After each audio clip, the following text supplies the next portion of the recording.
ဝင်းချန်တွေကနေထွက်လာခဲ့တယ်ကျွန်တော်မှပတ်စံလို့တယ်ဆရာကြီးဝန်ကိုပေးဖို့လက်ခအိမ်ပြင်ဖို့ပစ္စည်းဖို့တွေပြီးတော့ကျွန်တော်ဘဝကိုပြောင်းလဲဖို့အတွက်လက်ငင်းပတ်စံလို့တယ်ကျွန်တော်အနည်းဆုံးလမ်းကြားထိပ်ကိုရှောက်သွားခဲ့တယ်အဲ့ဒီမှာရှေးဟောင်းပစ္စည်းနဲ့ရွှေဝယ်တဲ့အဖိုးကြီးတယောက်ရှိတယ်အရင်ကကျွန်တော်သူ့ကိုတွေ့ဘူးတယ်ကျွန်တော်အိတ်ကက်ထဲကနေရွှေတုံးတုံးကိုထုတ်လိုက်တယ်ဒါကခုနကကျွန်တော်ခိုးဝက်သိမ်းထားခဲ့တဲ့အတုံးသေးဆုံးတုံးပါအလေးချိန်ကတပိတာ9ရဂရန်လောက်ပဲရှိမယ်ဒါကရွှေတုံးအသေးလေးပါနေရန်စီတုံးကထောက်ဆုံးတွေကိုဖြည့်ဖို့တုံးထားတာဖြစ်ရမယ်နေရန်ထောက်တွေမှာဒီလိုရွှေတုံးအသေးလေး10တုံးကျော်လောက်ကျွန်တော်တွေ့ခဲ့တယ်ရွှေတုံးကြီးတွေကိုတုံးရင်လူအာယုံစိုက်ခံရမှာဆိုလို့ဒီရွှေတုံးအသေးလေးကအနေတော့ပါပဲအဖိုးကြီးကအဝတ်တစခင်းပြီးပစ္စည်းတွေတင်ရောက်နေတယ်ကျွန်တော်ကိုမြင်တော့သူကမျက်လုံးလေးမေးပြီးကြည့်တယ်လူငယ်လေးရောင်းစရာရှိလို့လားကျွန်တော်ရင်ဘတ်ထဲကနေရွှေတုံးအသေးလေးကိုထုတ်ပြီးသူ့ကိုကမ်းပေးလိုက်တယ်ဘာစကားမှတော့မပြောဘူးအဖိုးကြီးကရွှေတုံးကိုယူလိုက်တော့မျက်နှာကနည်းနည်းပြောင်းသွားတယ်သူကလက်နှိပ်တမီလေးထုတ်မှန်ဘလူးလေးနဲ့တိတိကျကျကြည့်တော့တာပဲ9မိနစ်လောက်ကြာအောင်ကြည့်ပြီးမှပစ္စည်းကကောင်းတယ်ဘဲကရတာလဲဘိုးဘွားတွေလက်ထက်ကလေးကအမွေရထားတာပါဒါကကျွန်တော်ကြိုစဉ်းစားထားတဲ့အဖြစ်ပဲအဖိုးကြီးကပြုံးလိုက်ပြီးထပ်မမေးတော့ဘူးငါတို့လုပ်ငန်းမှာစီကန်းရှိတယ်တဂရန်ကို90ပဲပေးနိုင်မယ်ကျွန်တော်မျက်မှောင်ကျုပ်လိုက်မိတယ်စိတ်ထဲကနေဈေးကွက်ပေါက်ဈေးက100သူကတဝက်လောက်ဖြတ်ချတာပဲတော်တော်ကောက်တာပဲဈေးကတအားနဲ့တယ်100ပေးပါလူငယ်လေးမင်းပစ္စည်းကဘဲကလာမှန်းမသိကြဘူးငါဝယ်ရင်လည်းအနေရရှိတယ်လေ80ဒါထက်ပိုမပေးနိုင်တော့ဘူးမင်းသဘောတူရင်အခုပဲလက်ငင်းငွေချေပေးမယ်သဘောမတူရင်လည်းတခြားဆိုင်မှာတွားမေးကြည့်ပေါ့သူကကျွန်တော်ကိုအပိုင်ကင်ထားတဲ့ပုံစံပဲကျွန်တော်စိတ်ထဲကနေလှောင်ရလိုက်တယ်ငါ့ကိုဒီလိုလှက်ကွက်နဲ့လာကစားတာလားကျွန်တော်ရွှေတုံးကိုပြန်ယူပြီးနောက်လက်ထွက်ခဲ့တယ်လူငယ်လေးအဖိုးကြီးကနောက်ကနေလမ်းခေါ်တယ်ကျွန်တော်နောက်လက်မကြည့်ဘူးကျွန်တော်ကဘာမှမသိတဲ့လူတစ်ယောက်မဟုတ်ဘူးဆိုတာသူသိအောင်လုပ်ရမယ်ဟေ့လူင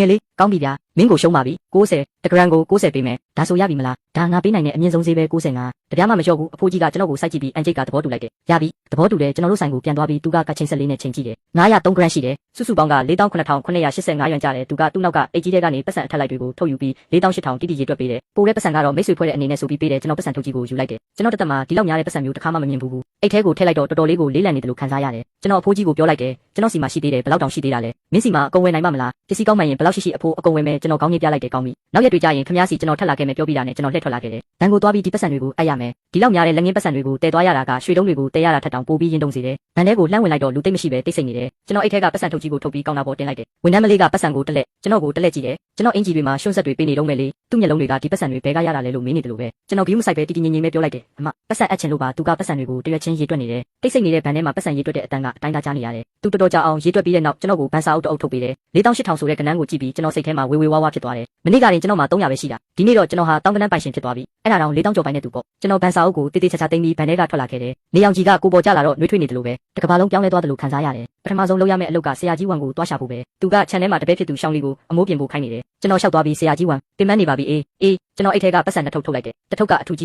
တစ်ထုပ်ကအပါလေးအထူကြီးကိုသူ့ကိုကမ်းပေးလိုက်ပြီးဆရာကြီးဝန်ဒါကဆရာကြီးတို့အတွက်လက်ခပါအားလုံးပေါင်း1000ရှိပါတယ်ဆရာကြီးဝန်ကြောင်သွားတယ်လက်ထဲကပန်းရံထားတော့မြေကြီးပေါ်ပြုတ်ကျလူနေပါဖြစ်သွားတယ်ကျိုးအန်ဒါကမဖြစ်ဘူးလေဒီလောက်အများကြီးမကုန်ပါဘူးဒါဆရာကြီးတို့ရတင်ရထိုက်တာပါဆရာကြီးကလူကောင်းတစ်ယောက်ပါဆရာကြီးတာမရှိရင်ကျွန်တော်ဝင်းချန်ပြင်းတဲ့အလုပ်ကဆက်လို့တောင်ရမှာမဟုတ်ဘူးပြီးတော့ကျွန်တော်ပတ်စံ1000လောက်ရှိတဲ့အထုပ်ပါလေးကိုသူ့ရဲ့နောက်ထပ်လက်တစ်ဖက်ထဲထည့်ပေးလိုက်တယ်ဒါကတော့ဆရာကြီးအတွက်တည်တံ့ပါမနေ့ကကျွန်တော်ကိုတတိပေးခဲ့တာရဲ့ကျွန်တော်အတွက်လျှို့ဝှက်ချက်ကိုထိမ့်သိမ်းပေးခဲ့တာရဲ့အတွက်ကျေးဇူးတင်လို့ပါဒီကိစ္စကိုကျွန်တော်တို့နှစ်ယောက်ပဲသိပါစေကျွန်တော်သူ့မျက်လုံးတွေကိုစိုက်ကြည့်လိုက်တယ်ဆရာကြီးဝန်ကလူလည်းပဲသူချက်ချင်းနားလဲသွားတယ်ဒါကနှုတ်ပိတ်ခါလည်းဖြစ်တယ်လို့ကျေးဇူးတရားလည်းဖြစ်တယ်သူကပတ်စံကိုလက်ခံလိုက်တာကကျွန်တော်အတွက်လျှို့ဝှက်ချက်ကိုထိမ့်သိမ်းပေးမယ်လို့ကတိပေးလိုက်တာနဲ့အတူတူပဲသူ့မျက်နှာအမူအရာကအမျိုးမျိုးပြောင်းလဲသွားပြီးနောက်ဆုံးမှာတော့လေးလေးနက်နက်ခေါင်းညစ်ပြခဲ့တယ်ကျိုးအန်မင်းစိတ်ချပါမနေ့ကကိစ္စကဒီဝင်းချန်တကားကထွက်သွားတာနဲ့ငါတလုံးမှတခုံးမှဘသူ့ကိုမှမပြောဘူးငါတပည့်ကိုလည်းငါတတိပေးထားပြီးပြီသူလည်းဘာမှမပြောရဲပါဘူးသူကပတ်စံတွေကိုအိတ်ထဲထည့်လိုက်တယ်ရှောင်းလီအချိန်မဆွဲနဲ့တော့အလုတ်လို့အော်ပြောလိုက်တယ်ပတ်စံရဲ့စွမ်းအားကအကန့်အသတ်မရှိဘူးဆရာကြီးဝန်ရဲ့အလုတ်လုပ်ချင်စိတ်ကတိတိတတ်တက်ကြွလာတယ်အိမ်ပြင်ဖို့အဓိကကိစ္စကိုဖြေရှင်းပြီးသွားတော့တကိုယ်လုံးပေါ်ပါသွားတယ်လို့ခံစားရတယ်နောက်ထပ်ကတော့ကျွန်တော်ကိုယ်ပိုင်ကိစ္စတွေကိုဖြေရှင်းဖို့ပါပဲကျွန်တော်ကျမ်းပြင်ပေါ်မှာဆက်အိတ်လို့မဖြစ်တော့ဘူးကျွန်တော်စီးတန်းကကုန်တိုက်ကြီးကိုသွားခဲ့တယ်90ကျော်ကာလတွေမှာဒီကုန်တိုက်ကြီးကပေချင်းမှာတေးလူတွေသွားလာများပြီးရောင်းစရာတွေလည်းစုံလို့ကျွန်တော်အရင်ဆုံးကိုယ့်အတွက်စပရင်မွေးရအကောင်းစားတစ်လုံးဝယ်လိုက်တယ်အီလေးနဲ့လှဲလိုက်ရင်ကျုံဝင်သွားမဲ့အမျိုးအစားမျိုးပေါ့ပြီးတော့ဆောင်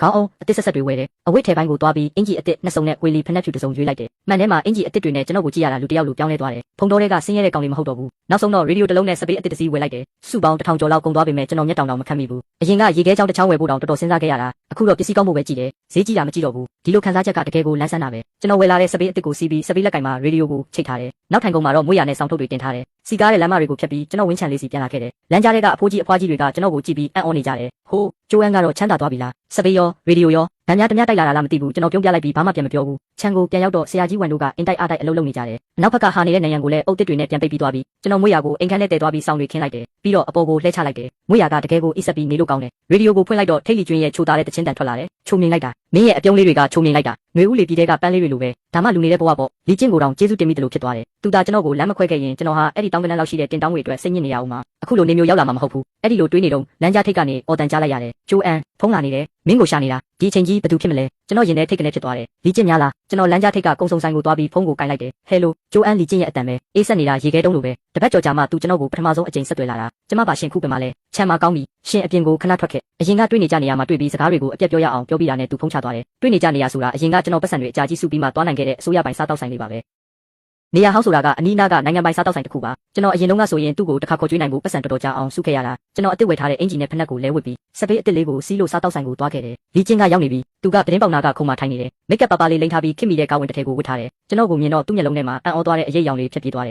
်ကျွန်တော်ရဲ့ဝတ်စုံတစ်တွေကြောင့်ဖြစ်ပါလိမ့်မယ်ဒါပေမဲ့အဲ့ဒီအံ့ဩမှုဟာချက်ချင်းဆိုသလိုပဲအထင်သေးတဲ့အကြီးနဲ့အစားထိုးခံလိုက်ရတယ်အမေကိုပြင်တက်နေပြီပဲပတ်စံတွေကဘယ်ကရတာလဲမင်းအဖေနဲ့အမေစီကတောင်းလာတာလားကျွန်တော်ဘာမှပြန်မပြောခဲ့သူ့ရှိမှဝင်ထိုင်လိုက်တယ်စပွဲတို့ရောက်လာတော့ကျွန်တော်မီနူးကိုကြည့်တောင်မကြည့်ပဲတိုက်ရိုက်ပဲပြောလိုက်တယ်ဒီကနာမည်ကြီးဟင်းလျာတွေအကုန်လုံးချပေးပါပြီးတော့မောက်ထိုင်ရက်တပလင်းပါယူခဲ့လူကြီးမင်းခင်ဗျာကျွန်တော်တို့စီကနာမည်ကြီးဟင်းလျာတွေကမောက်ထိုင်လည်းရှိပါတယ်ဒါပေမဲ့ချလိုက်ပါလီချင်းရဲ့မျက်နှာကချက်ချင်းပြတ်သွားတယ်သူ့အတန်ကိုနှိပ်ပြီးအော်ပြောသလိုမျိုးပြောလိုက်တယ်ဂျိုအန်နင်ယူသွားပြီလားနင်အခုဘလို့အခြေအနေရောက်နေလဲဆိုတာနင်ကိုယ်တိုင်မသိဘူးလားဒီမှာလာပြီးတထေးကြီးစတိုင်ဖမ်းနေသေးတယ်အဲ့ဒီပတ်စံလေးတွေကနင်အိမ်ခေါင်မိုးပြင်ဖို့အတွက်ခြံထားရမှာလေဒီလိုလာဖြုံးတီးဖို့မဟုတ်ဘူးသူကကျွန်တော်ကိုလမ်းမရောက်နေတဲ့လူတစ်ယောက်ကိုပြုပြင်ပေးခြင်းတဲ့ပုံစံမျိုးနဲ့ကြည့်နေတယ်ကျွန်တော်သူ့ကိုကြည့်ပြီးရုတ်တရက်ရေးချင်လာတယ်သူကကျွန်တော်ကိုအရင်လိုပဲအိတ်ထဲမှာတပြားမှမရှိတဲ့ဂျိုအန်လို့ထင်နေတော့မယ်ဒါငါပတ်စံပဲငါဘလို့တုံးငါသဘောပဲလီချင်းကဒေါသထွက်လွန်းလို့ရင်ဘတ်တွေတောင်နှိမ့်ချီမြင့်ချီဖြစ်နေတယ်ကောင်းပြီငါနေနဲ့ဒီကိစ္စကိုအငင်းမပွားတော့ဘူးသူကအရေးကြီးတဲ့ဆုံးဖြတ်ချက်တစ်ခုချတော့မဲ့အတိုင်းအသက်ကိုပြင်းပြင်းရှူလိုက်တယ်ဂျိုအန်ဒီနေ့ငါလာတာကနင့်ကိုနောက်ဆုံးအခွင့်အရေးတစ်ခုပေးဖို့ပဲအခုချက်ချင်းသွားပြီးအဲ့ဒီအိမ်ဟောင်းပြက်ကြီးကိုရောင်းပစ်လိုက်ရှုံးရင်လည်းရောင်းလိုက်ပြီးရင်အဲ့ဒီပတ်စံကိုယူပြီးငါအိမ်ကိုလာငါအဖေနဲ့အမေကိုတောင်းပန်သူတို့ခွင့်လွှတ်အောင်လုပ်နင့်ဘက်ကအမူအရာကောင်းမယ်ဆိုရင်တို့နှစ်ယောက်လက်ထပ်မဲ့ကိစ္စကိုပြန်စဉ်းစားပေးလို့ရအောင်မယ်သူကပြောပြီးတော့မေးစေကိုမော်ထားပြီးကျွန်တော်ကကျေးဇူးတင်စကားတွေပြောပြီးလက်ခံမဲ့အချိန်ကိုစောင့်နေတယ်ကျွန်တော်ရေလိုက်တယ်ငါကမလုပ်ဘူးဆိုရင်ရောလီချင်းရဲ့မျက်နှာကလုံးဝပြောင်းလဲသွားတယ်မလုပ်ဘူးဟုတ်လားသူကမယုံနိုင်စရာစကားတစ်ခုကိုကြားလိုက်ရတယ်လို့ပဲဂျိုအန်ငါကမျက်နှာသားပေးတာကိုနင်ကအရှက်မ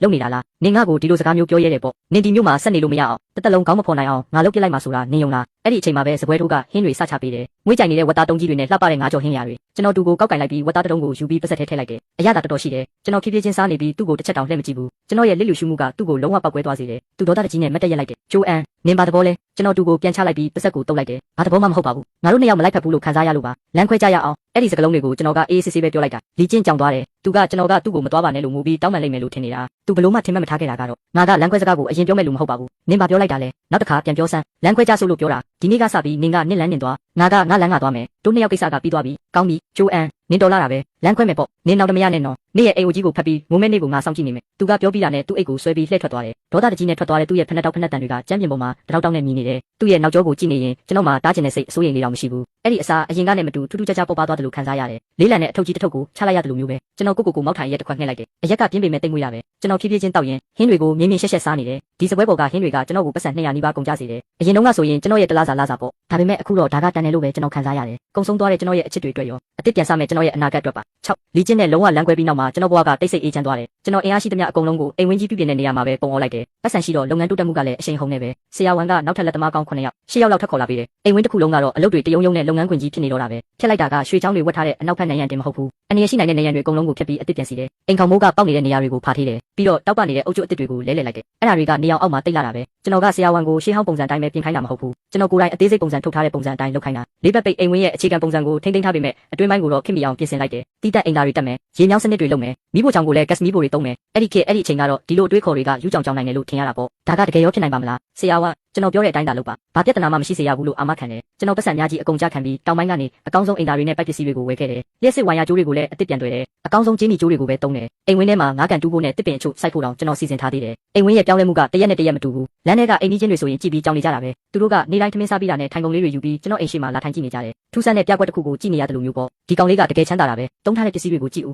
အကုန်လုံးကအကောင်းစားတွေပဲဟိုအုပ်တွေဟိုတစ်သားတွေကိုကြည့်ဦးဟင်းငါနန်းတော်ထဲမှာတော့ဒီလောက်ကောင်းတာမျိုးမမြင်ဘူးကြားတာတော့သူပစ္စည်းဖို့တင်တောင်းတဲ့ချီတုံးထားတာတဲ့သူ့မှာဒီလောက်ပတ်စံတွေဘဲကရတာလေတခုခုမတရားတာတွေလုပ်နေတာမဟုတ်ပါဘူးနော်အမျိုးမျိုးသောခံမှန်းချက်တွေနဲ့ပြောဆိုတန်တွေကလမ်းထဲမှာပြန့်နှံ့နေတယ်အားကြတဲ့သူရှိတယ်လို့မနာလိုတဲ့သူလည်းရှိတယ်တန်တရားဝင်နေကြတာကပုံများတယ်အဲ့ဒီအချိန်မှာပဲကျွန်တော်အဖေနဲ့အမေစီကဖုန်းလာတော့တာပဲလီချင်းကကျွန်တော်အိမ်ကိုသွားပြီးတိုင်တော့လိုက်တာပါကျွန်တော်ကိုအယူတယောက်အမွေဖြစ်သားတယောက်လိုမျိုးပို့တာတွေပြောပြလိုက်တာပေါ့ကျွန်တော်ကပတ်စံတွေကိုအကျိုးမရှိတဲ့တွင်းနဲ့ကြီးတဲ့ပြစ်ထည့်နေတယ်ပြီးတော့အတိုးကြီးစားစီကနေပတ်စံတွေချေးထားတယ်လို့လည်းပြောလိုက်သေးတယ်အခုတော့ယူသွားပြီးတွေ့တဲ့သူတိုင်းကိုရှောက်ပြောနေတယ်တဲ့အဖေကဖုန်းထဲမှာဒေါသထွက်လွန်းလို့အတန်တွေတောင်တုံနေတယ်နင်လိုကောင်းမစားနင်ငါတို့လင်မယား2ယောက်လုံးကိုဒေါသနဲ့တေအောင်တက်ချင်နေတာလားနင်ငါတို့ကိုတေမကျေနပ်မှာလားငါပြောလိုက်မယ်ငါနဲ့နင့်အမေမနဲ့ထန်ကြရင်ပေချင်းကိုလိုက်လာခဲ့မယ်နင်နောက်ကိုအတိုးကြီးစားစီကပတ်စံတွေတကယ်ချေးရရင်ငါနင့်ခြေတော့ကိုရိုက်ကျိုးပြစ်မယ်တားရဲ့အခုပဲရက်လိုက်ပါတော့အဲ့ဒီအိမ်ဝင်းကြီးကိုဆက်မပြင်းတော့နဲ့ရဘူးလားပတ်စံတွေကိုသူ့ရှင်စီပြန်ပေးလိုက်ပါပြီးရင်တို့အိမ်ပြန်ကြဆိုနော်ဟုတ်ပြီလားကျွန်တော်ဖုန်းထဲကအတန်တွေကိုနားထောင်ရင်စိတ်ထဲမှာခံစားချက်မျိုးစုံဖြစ်နေမိတယ်သူတို့ကျွန်တော်ကိုစိတ်ပူနေမှန်းကျွန်တော်သိပါတယ်ဒါပေမဲ့သူတို့ဘာမှမသိကြသေးဘူးလေကျွန်တော်ပြောလိုက်တယ်အဖေအမေသူများတွေရှောက်ပြောနေတာတွေကိုမယုံကြပါနဲ့ကျွန်တော်အတိုးကြီးစားစီကပတ်စံမချေးထားပါဘူးကျွန်တော်တိတ်အဆင်ပြေပါတယ်အိမ်ဝင်းကြီးပြင်ပြီးသွားရင်အဖေတို့အမေတို့ကိုပေချင်းမှလာနေဖို့ခေါ်ပါမယ်နင်လိုသားမျိုးငါမှမရှိဘူးဖုန်းကထပ်ပြီးကျသွားပြန်တယ်ကျွန်တော်ဖုန်းနဲ့ချက်ကိုကင်ပြီးတော်တော်ကြာအောင်ရက်နေမိတယ်ထားလိုက်ပါတော့အခုချိန်မှာကျွန်တော်ဘာပြောသူတို့ယုံကြမှာမဟုတ်ဘူးသူတို့ကိုယ်တိုင်မျက်မြင်တွေ့မှာပဲနားလည်ကြတော့မယ်ကျွန်တော်ဖုန်းချလိုက်ပြီးအိမ်ဝင်းထဲကိုပြန်လာခဲ့တယ်